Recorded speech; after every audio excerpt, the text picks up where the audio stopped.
Hello student. मैं मनीष मालवीय अनवेरा online school classes में आप सभी का स्वागत करता हूं। हम पढ़ रहे थे क्लास 11 की एग्रीकल्चर बायो के बारे में, जिसमें अपना लेसन चल रहा था जो 10वां लेसन है कृषि महत्व के जीव जंतु। ओ ये हमारे इस लेसन का छठा पार्ट है और हो सकता है आज हमारे ये इस लेसन का लास्ट पार्ट हो। दो जिसमें कृषि महत्व के जीव जंतुओं में अपन को दो जंतु अभी पढ़ने थे, सिर्फ खरगोश और हाँ चूहों के बारे में। ठीक है, देखिए जो पिछले वीडियो में अपन ने नीलगाय रोजड़े के बारे में पढ़ा था, तो आज अपन शुरू करते हैं हमारा अगला जो खरगोश है जीव, कृषि महत्व का जो जीव है खरगोश, उसके बारे में अपन शुरू करते हैं आज।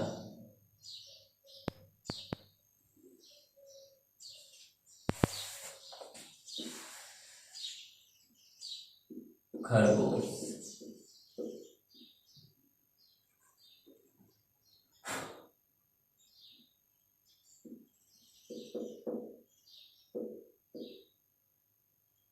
खरगोश रैबिट।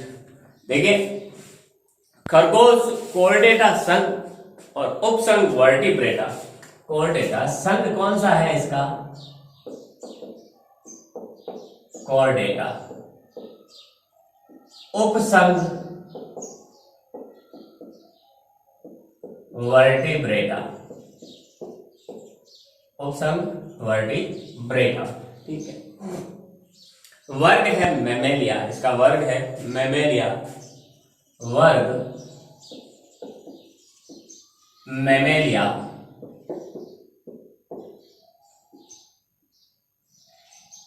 गण लोगोमॉर्फा। ठीक है, लोगोमॉर्फा गण है इसका, लोगोमॉर्फा। लोगोमॉर्फा इसका गण है और कुल है लेपोडिटी, सॉरी लेपोरिडी। कुल है इसका लेपोरिडी।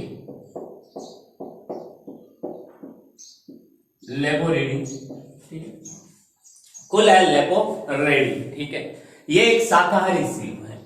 ठीक है, खरगोश को हम जानते हैं शाकाहारी जीव है।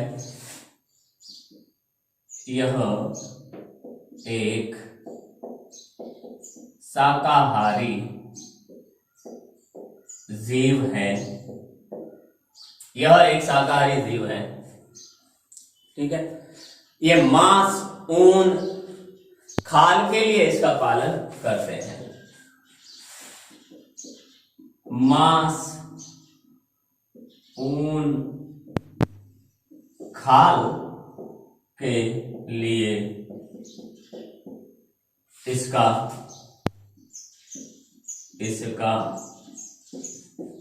पालन करते हैं। मांस, ऊन, खाल के लिए क्या करते हैं? इसका पालन करते हैं। ठीक है, इनके मांस में, खरगोश के जो मांस में क्या होता है, 20% प्रोटीन पाया जाता है। खरगोश के मांस में 20% क्या होता है? प्रोटीन पाया जाता है।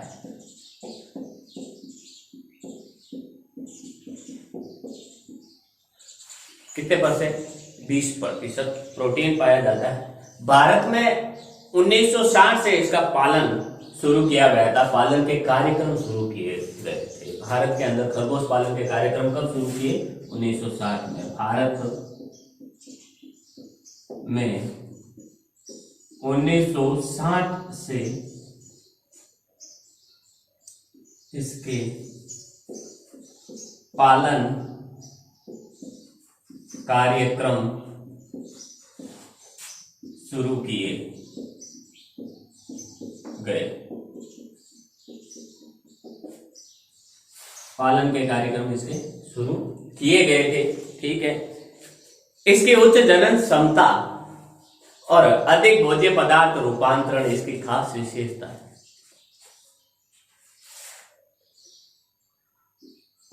उच्च जनन क्षमता तथा अधिक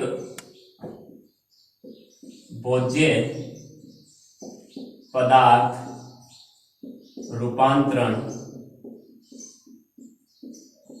इसकी मुख्य विशेषता है। इसकी मुख्य विशेषता है। ठीक है, नेक्स्ट है इसका इनपुट आउटपुट जो प्रतिशत है, सॉरी अनुपात है, वो 1:18 से 20 होता है। अगर अपन इसको 1 रुपए इस पे लगाएंगे तो ये हमें क्या करेगा, 18 से 20 का उत्पादन देगा, अर्थात 20 गुना उत्पादन देगा। ठीक है,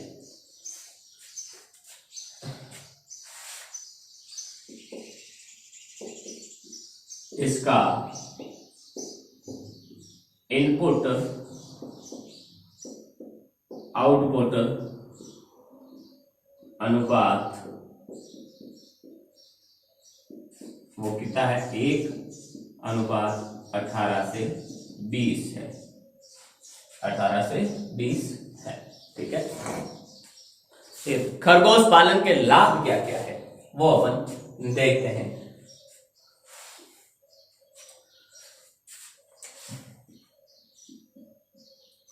खरगोश पालन के लाभ, खरगोश पालने के लाभ क्या क्या है। पहला तो यह कम जगह, खाना भी कम जगह, कम खाना और सावधानी और प्रबंधन की कम आवश्यकता होती है, ये इसका लाभ है। देखिए लाभ क्या है, देखिए जगह, खाना, सावधानी, प्रबंधन की कम आवश्यकता होती है। कम जगह, खाना, सावधानी और प्रबंधन की कम आवश्यकता इसमें होती है। बहुत कम लागत से क्या कर सकते हैं, इसका पालन किया जा सकता है। बहुत ही कम लागत होती है, खर्चा बहुत कम आता है इसको पालने और रख रखाव में।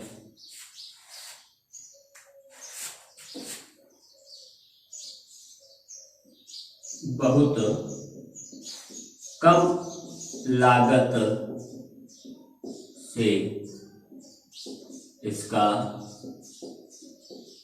पालन किया जा सकता है। बहुत कम लागत से क्या किया जा सकता है, इसका पालन किया जा सकता है। ठीक है, देखिए तेज वृद्धि के कारण यह 1 से 5 महीनों में मांस हेतु उपयोग में हो जाता है। इसका शारीरिक वृद्धि बहुत ही तेज होती है, इसीलिए जन्म होने के 1 से 5 महीने के अंदर अंदर वो क्या हो जाता है, मांस के योग्य हो जाता है, अर्थात उससे मांस प्राप्त किया जा सकता है।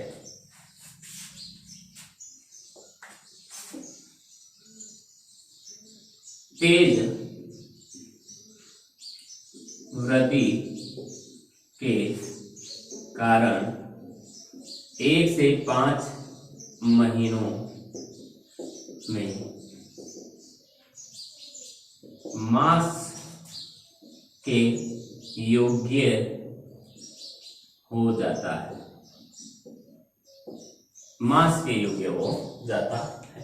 ठीक है, मांस के योग्य हो जाता है। नेक्स्ट देखिए, मांस अधिक पोषक एवं स्वादिष्ट होता है। इसका जो मांस होता है वो क्या होता है, अधिक पोषक। इसका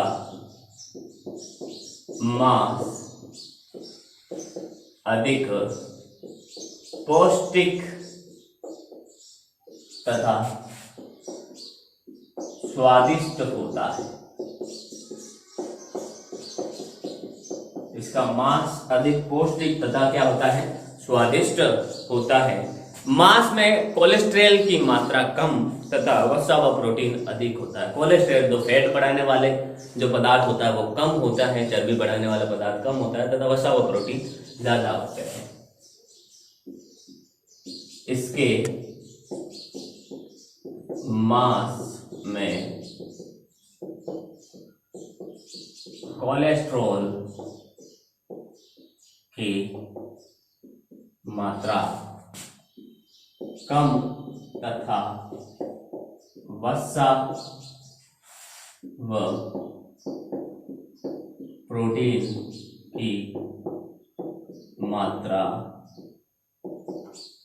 अधिक होती है, अधिक होती है। ठीक है। पांचवा है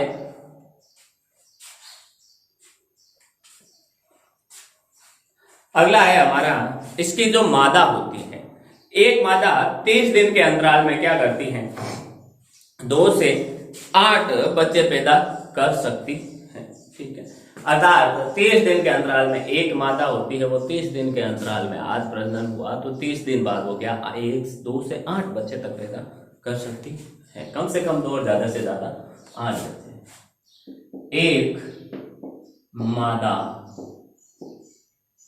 एक मादा 30 दिन के अंतराल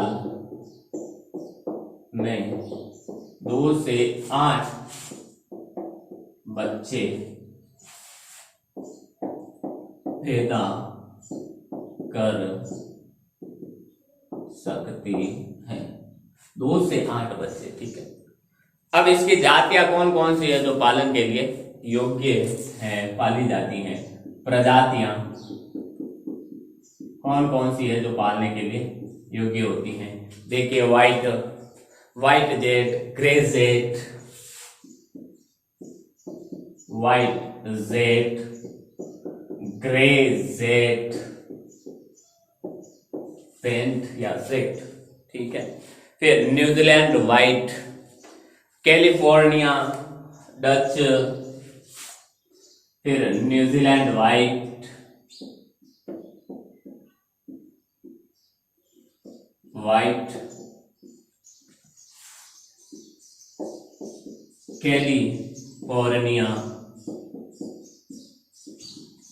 कैलिफोर्निया डच, सीविएट डच,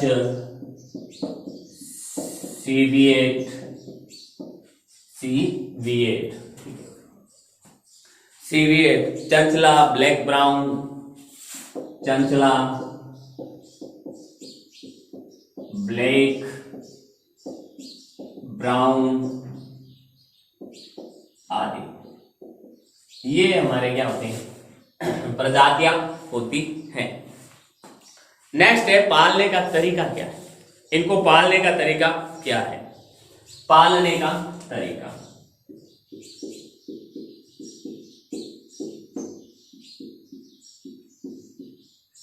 ये तो थी प्रजातियां जो हमें पालनी चाहिए, जिनसे हमें अधिक उत्पादन प्राप्त हो। फिर पालने का तरीका क्या है, डीप लिटर सिस्टम या एक प्रणाली होती है डीप लिटर सिस्टम, या पिंजरों में पालते हैं, इसको पिंजरों में पालते हैं, जिससे क्या हो, वर्षा धूप कुत्ते व बिल्लियों से बचाया जा सके। अब इनको डीप लिटर सिस्टम या डीप लिटर सिस्टम मतलब कि अंदर गहराई में जहां धूप वर्षा ऐसा कुछ बनाया जाए, ठीक है, जिसमें पाल सके, जिसमें धूप वर्षा आदि ना हो। ठीक है। तो डीप लिटर सिस्टम या पिंजरों में पालते हैं तथा जिससे, पिंजरों में क्यों पालते हैं, जिससे धूप वर्षा कुत्ते बिल्लियों से बचाया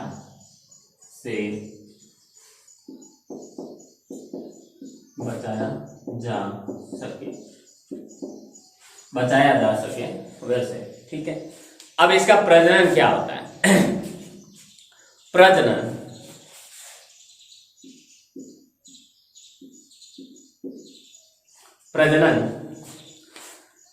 5 से जो 6 माह की मादा होती है, जन्मने के बाद 5 से 6 माह की मादा प्रजनन योग्य हो जाती है अर्थात जनन क्रिया करके बच्चे उत्पन्न करने योग्य हो जाती है। ठीक है।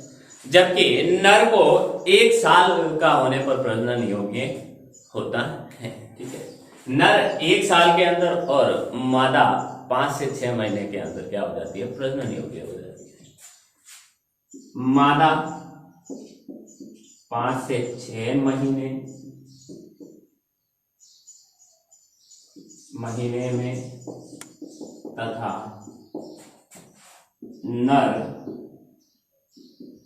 1 साल में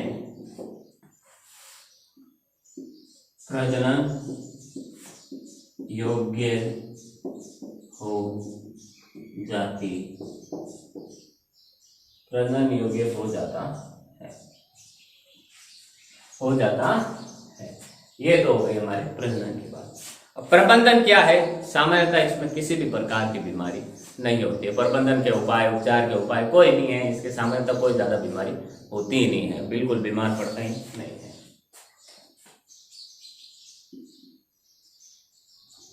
यह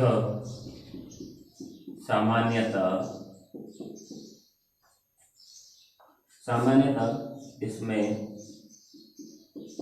कोई बीमारी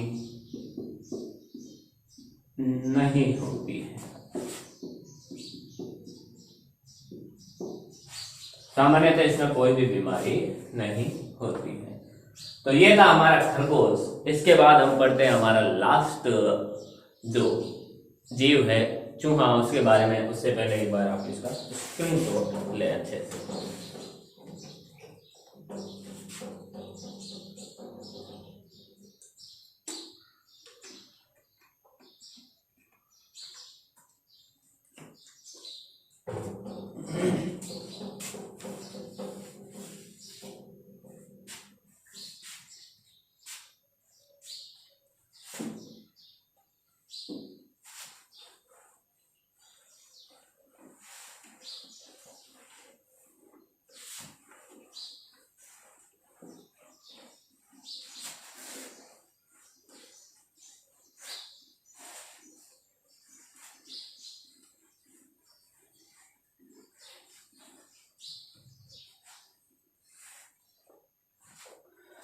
चूहा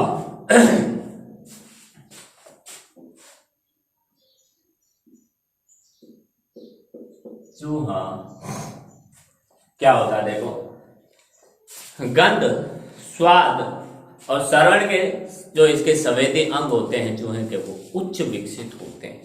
ठीक है। ये सर्वाहारी प्राणी है, सब कुछ खा सकता है। ठीक है। यह सर्वाहारी प्राणी है, सब खाता है। ठीक है।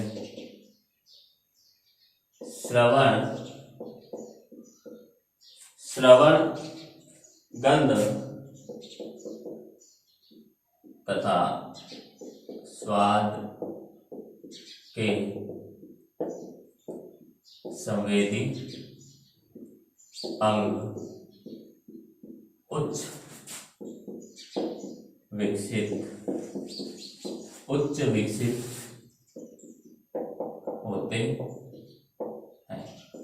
उच्च विकसित होते हैं। ठीक है।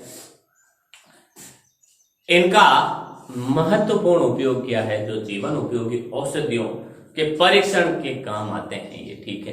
कोई भी नवी दवाई बनाई जाती है, नई दवाई बनाई जा रही है, जैसे वैक्सीन अभी कोरोना की भी बनाई जा रही है, तो उसका भी उपयोग सीधा डायरेक्ट मनुष्य पे नहीं किया गया।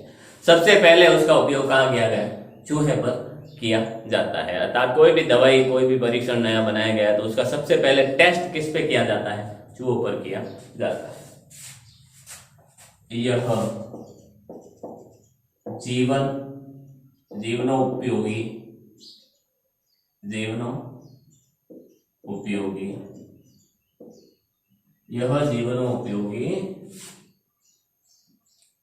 औषधियों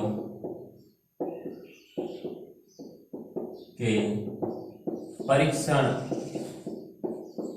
में काम आता है, जीवनोपयोगी परीक्षण के ये काम में आता है।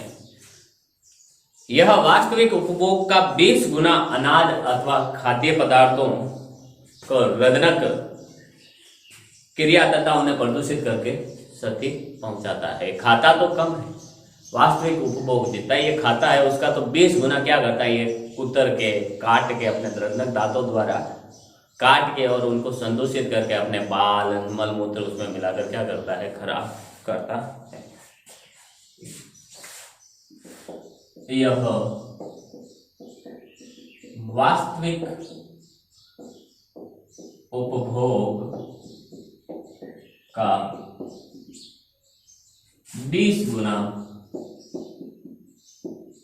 वास्तविक उपभोग का 20 गुना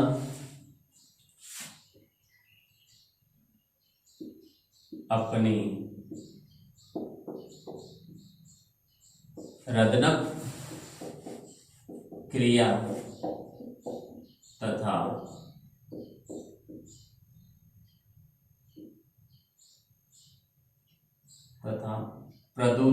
प्रदूषित करके क्षति पहुंचाता है, क्षति पहुंचाता है। नेक्स्ट देखिए हमारा अगला है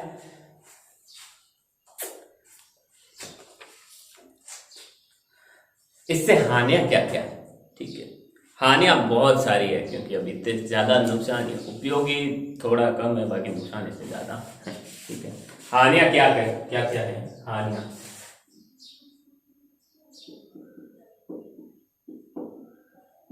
इसकी हानियां देखिए। ठीक है, कुतरकर मनुष्य के काम आने वाली वस्तुओं को क्या करता है, नष्ट कर देता है। कुतर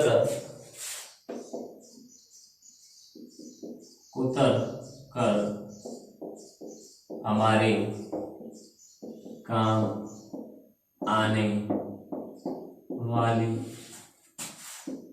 वस्तुओं को नष्ट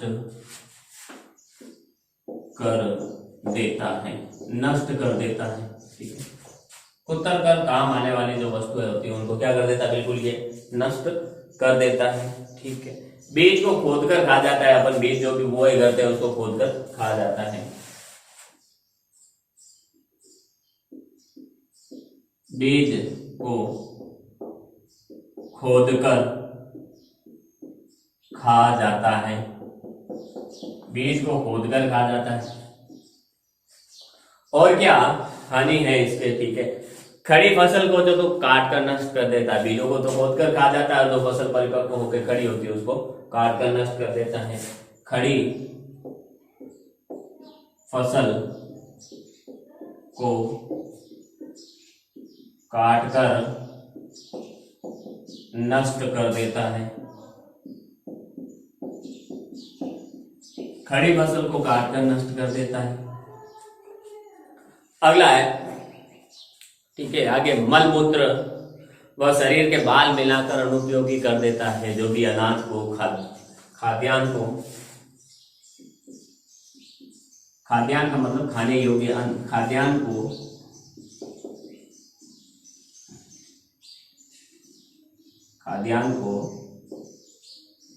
मल मूत्र तथा बाल मिलाकर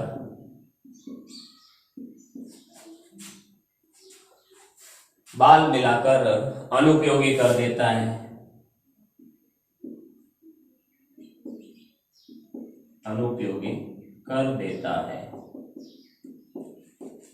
अनुपयोगी कर देता है। ठीक है, खेत की जो मेड़ नालियां आदि के पास बिल बनाकर उन्हें क्षतिग्रस्त करते हैं। खेत की मेड़ पालियां आदि के पास बिल बनाकर नष्ट कर देता है। बिल बनाकर क्या कर देता है? नष्ट कर देता है, नष्ट कर देता है। ठीक है। मनुष्य तथा पशुओं को काटकर बीमारियां फैलाता है। ये मनुष्य और पशुओं को काटकर तो बीमारियां फैलाता है। मनुष्य तथा पशुओं को काटकर बीमारियां फैलाता है। मनुष्य तथा पशुओं को काटकर क्या करता है? बीमारियां फैलाता है। प्लेग चूहों में फैलने वाली सबसे भयानक बीमारी है। प्लेग चूहों से फैलने वाली या चूहों में फैलने वाली भयानक बीमारी है। प्लेग चूहों में फैलने वाली भयानक बीमारी है। प्लेग चूहों में फैलने वाली कौन सी भयानक बीमारी है? मुर्गियों के अंडे व चूजे भी ये खा जाता है। मुर्गियों के अंडे या उन अंडों में से निकले हुए जो चूजे होते हैं उनको भी खा जाता है। मुर्गियों के अंडे तथा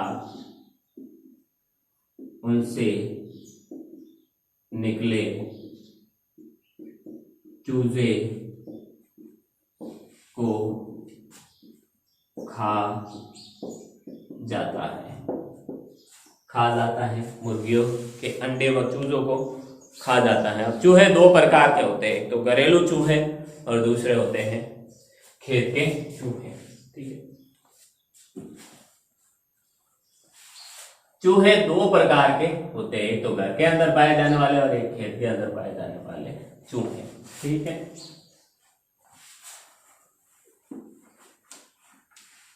घरेलू चूहे और खेत के चूहे।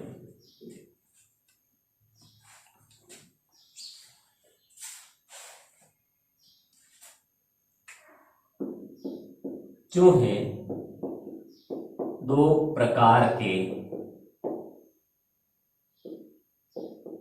होते हैं। ठीक है।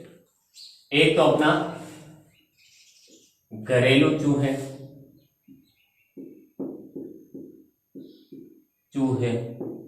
और दूसरा है खेत के चूहे। ठीक है। घरेलू चूहे और खेत के चूहे। देखो घरेलू चूहे, सबसे पहले घरेलू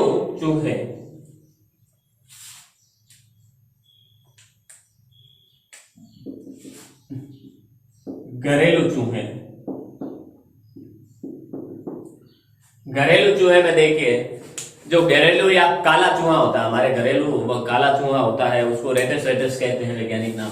ठीक है। घरेलू या जो काला चूहा होता है उससे क्या कहते हैं? रेटस।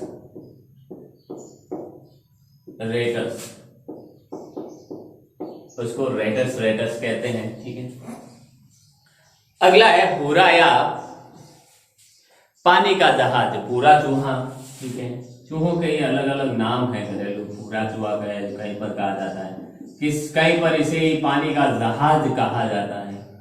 ठीक है। पानी में ये जहाज की तरह दिखता है और तैरता है। छत का चूहा कई बार, और इसे छत का चूहा भी कहते हैं क्योंकि ये ज्यादातर छत पे ही रहता है। छत का चूहा। इसका वैज्ञानिक नाम है रेटस नोवेजिकस। ठीक है। रेटस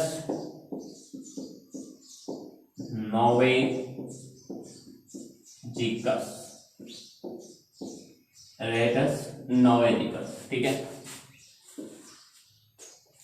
इसी तरह घरेलू मूसक जो होता है, ठीक है, मस या मस्कुलस कहते हैं। मस्कुलस कहते हैं। घरेलू मूसक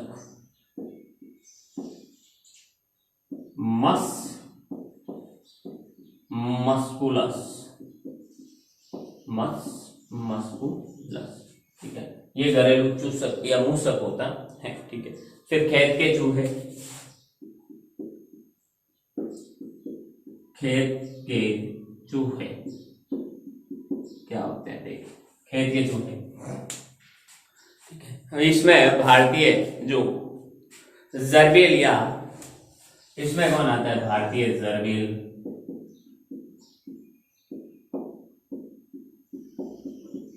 भारतीय जरबेल, या ठीक है एस्टिलोब्रेट,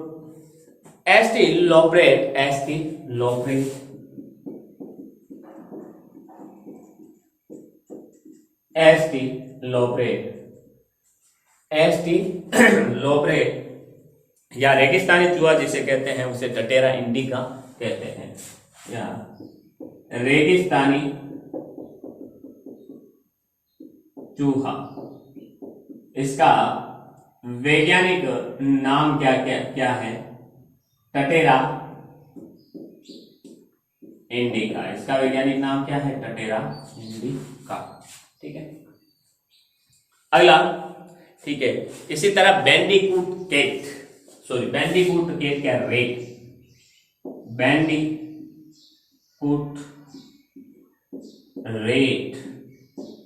बैंडिकूट रेट, ये इसका वैज्ञानिक नाम बैंडिकोटा इंडिका या बैंडिकोटा बेंगोलेंसिस होता है, ठीक है। वैज्ञानिक नाम बैंडिकोटा इंडिका या बैंडिकोटा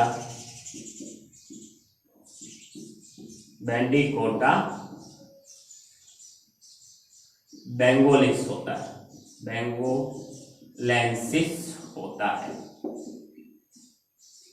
बेंगोलेंसिस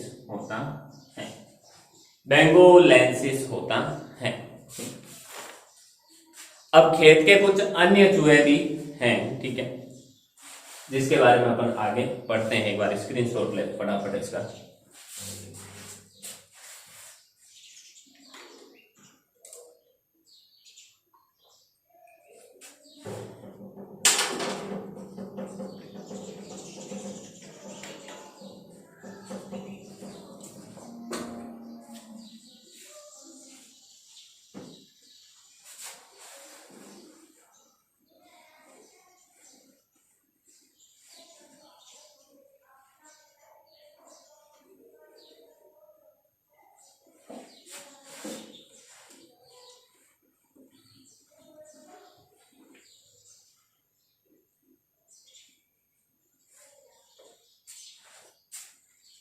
खेत के अन्य चूहे देखिए, अब कुछ खेत के अन्य चूहे भी हैं। खेत के अन्य चूहे कौन कौन से है, देखिए नाम, ठीक है। एक छोटी पूंछ का छछूंदर होता है, छछूंदर, ठीक है, चूहा। छोटी पूंछ का जो छछूंदर चूहा होता है उसे नेसेकिया इंडिका कहा जाता है, नेसेकिया इंडिका कहा जाता है। छोटी पूंछ का छछूंदर चूहा, इसे नेसेकिया इंडिका कहा जाता है, ठीक है। इसे नेसेकिया इंडिका कहा जाता है। फिर भूरा कंटीला मूसक होता है, उसे मस प्लेटेथ्रिक्स कहा जाता है। भूरा कंटीला मूसक होता है, उसे प्लेटीथ्रिक्स कहा जाता है, प्लेटीथ्रिक्स कहा जाता है। यह है इसका वैज्ञानिक नाम। फिर भारतीय खेत का चूहा होता है, उसे मस्क बुडुगा कहा जाता है। भारतीय जो खेत का चूहा होता है, भारतीय खेत का चूहा उसे कहा जाता है मस बोड़ूगा, मस बोड़ूगा।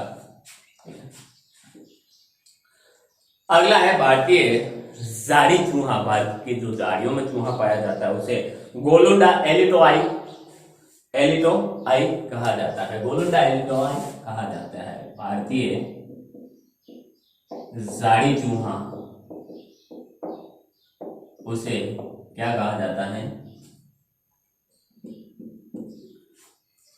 गोलुंडा, ठीक है, गोलुंडा, इसे गोलुंडा एलिटोआई कहा जाता है। एलिटो आई कहा जाता है। एलिटो आई कहा जाता है, ठीक है। फिर कोमल बाल वाला जो खेत का चूहा होता है उसे मिलार्डिया मल्टारा कहा जाता है। कोमल खेत वाला, कोमल बाल वाला खेत का चूहा, इसे मिलार्डिया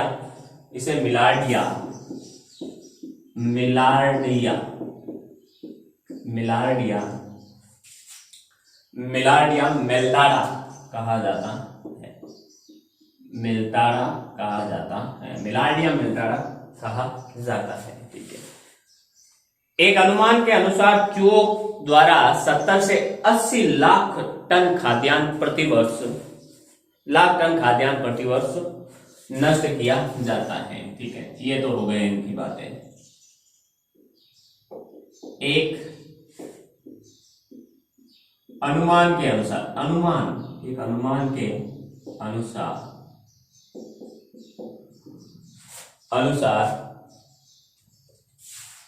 चूहों द्वारा 70 से 80 लाख टन खाद्यान्न प्रति वर्ष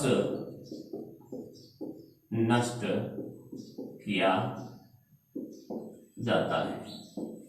हर साल 70 से 80 लाख खाद्यान्न क्या करते हैं? नष्ट किए जाते हैं, ठीक है। चूहे मनुष्यों से 35 से अधिक बीमारियां फैलाते हैं। चूहे मनुष्यों में 35 से अधिक बीमारियां फैलाते हैं। चूहे मनुष्यों में 35 से अधिक बीमारियां फैलाते हैं, जैसे प्लेग, लेप्टोस्पाइरोसिस, ये, ठीक है, कुछ बीमारियां। बहुत ही चालाक और संकालू जीव है यह, बहुत चालाक व संकालू जीव है। बहुत शक करता है, ठीक है, बहुत चारों तरफ ध्यान रखता है, ठीक है। ये कुछ चूहों को मरता देख इनमें वंश खत्म होने की जो शंका पैदा हो जाती है, ठीक है, तब ये खाना पीना छोड़कर प्रजनन क्रिया करना स्टार्ट हो जाते हैं, ठीक है। कुछ चूहों को मरता देख इनमें वंश खत्म होने की शंका पैदा हो जाती है, तब ये सब खाना पीना छोड़कर प्रजनन में लग जाते हैं, प्रजनन क्रिया करने लग जाते हैं, प्रजनन पर ध्यान देते हैं, ध्यान लगाते हैं, प्रजनन क्रिया करने लग जाते हैं। अब इसके प्रबंधन के कुछ उपाय हैं, देखिए। ठीक है, प्रबंधन के इसके कुछ उपाय देख लेते हैं अपन। क्या है प्रबंधन के उपाय?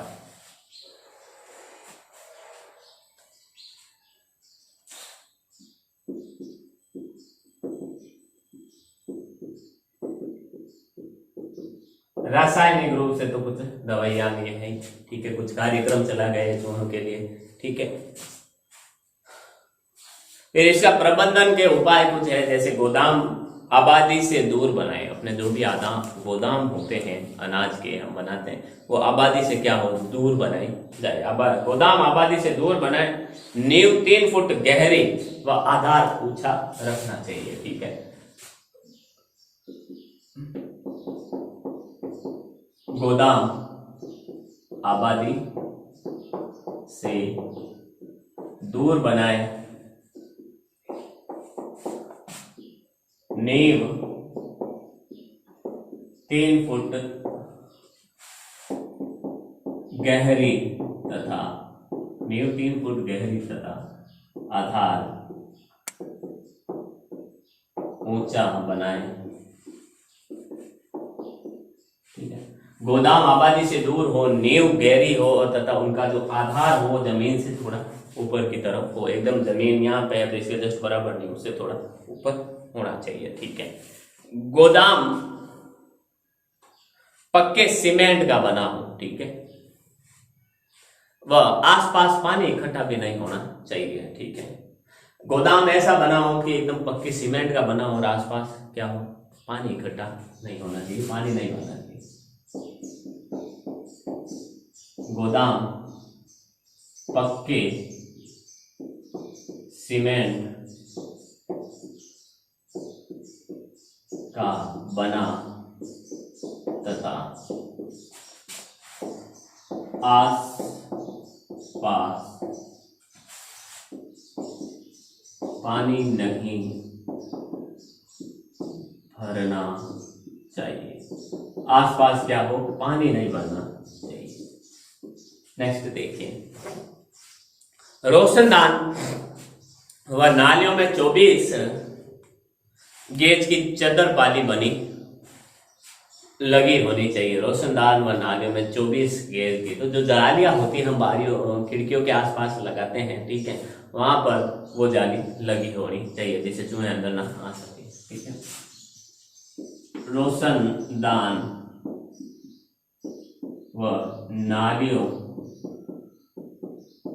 पर 24 गेज की चद्दर जाली लगी होनी चाहिए। 24 गेज की क्या लगी होनी चाहिए, चद्दर जाली बनी होनी चाहिए, ठीक। नालियों व दरवाजे अच्छी तरह बंद होने चाहिए। नालियां व दरवाजे अच्छी तरह बंद होने चाहिए। नालियां व दरवाजे अच्छी तरह बंद होने चाहिए।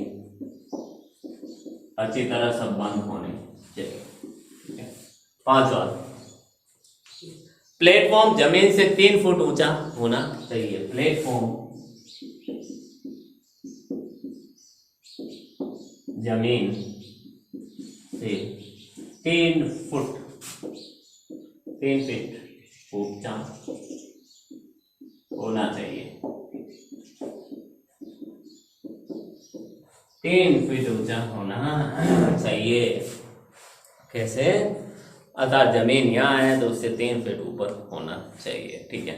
फिर अनाज की बोरियों को, जब अपन गोदाम के अंदर अनाज की बोरियां रखे तो अनाज की बोरियों को जमीन से 25 सेंटीमीटर की ऊंचाई पर लकड़ी के क्रेट पर रखना चाहिए, ठीक है। अनाज की बोरियों को जमीन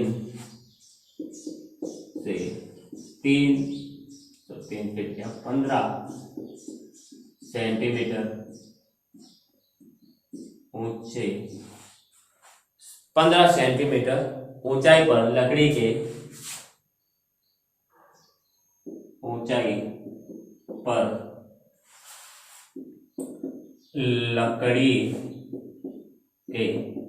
क्रेट पर रखना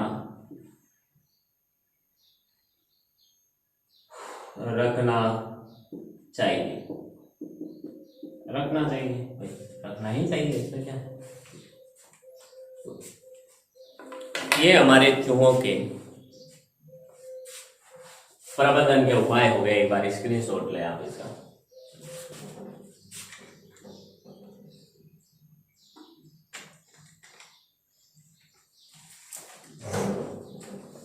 तो इसी के साथ चूहों के साथ आज अपना जो ये लेसन था कृषि महत्व के जीव जंतु वो अपना खत्म हुआ।